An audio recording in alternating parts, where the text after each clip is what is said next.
VR Trooper. Volume 1. Ryan and his friends are being pursued by one of Grimlord's monsters, which is a mix of alligator and robot. But this time, Ryan finds a data crystal that contains geographic information about the virtual world. They reach a reality barrier that is a portal to return to the real world and exit the virtual reality. They try to elude the interrogator, who is the monster chasing them, and whose job is to interrogate the troopers.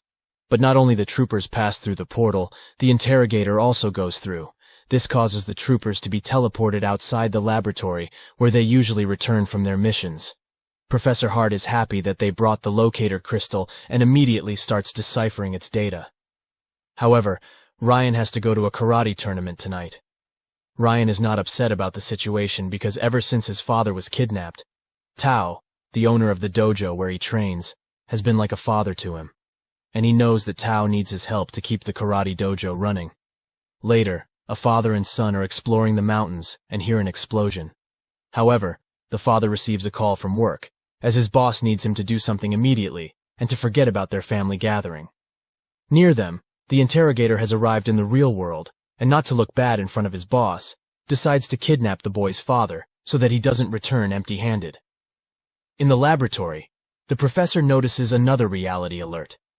He thinks it's because the troopers landed outside the laboratory, but it's actually because of the interrogator. He contacts Ryan to retrieve the boy who fainted due to the incident. In the laboratory, the boy named Jeffrey tries to explain that his father has been kidnapped. But Ryan already knows that and immediately goes to the virtual world to rescue the boy's father. However, Jeffrey clings to Ryan so as not to be left behind. Ryan realizes that the boy has come along and tries to take him back, but the boy doesn't want to because he needs to rescue his father, and accuses Ryan of not understanding what it's like to need a father, since he's already an adult.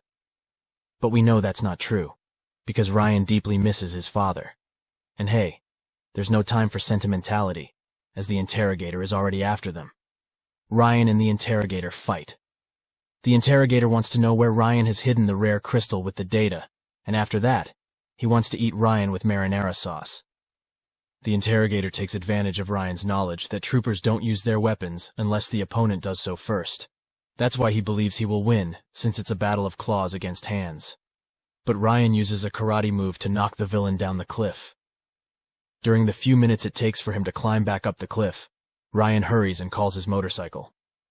Jeffrey asks if there's a phone on the motorcycle, because since his father was carrying a cell phone with him, it means they can call his number and find out where he is. Considering that the story takes place in the 90s when few people had cell phones, the boy was pretty clever. Ryan asks the professor to call the boy's cell phone number to triangulate his father's location, since at that time cell phones didn't have GPS locators. And the professor explains exactly that to him. That the Earth's phones, at that time, don't have coordinates to directly connect to the virtual world. However, Ryan asks to use the data from the crystal and upload it to the phone network to find the boy's father. But the data from the crystal can only be accessed once.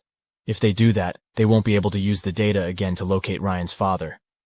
Ryan says not to worry about him, but about the boy's father.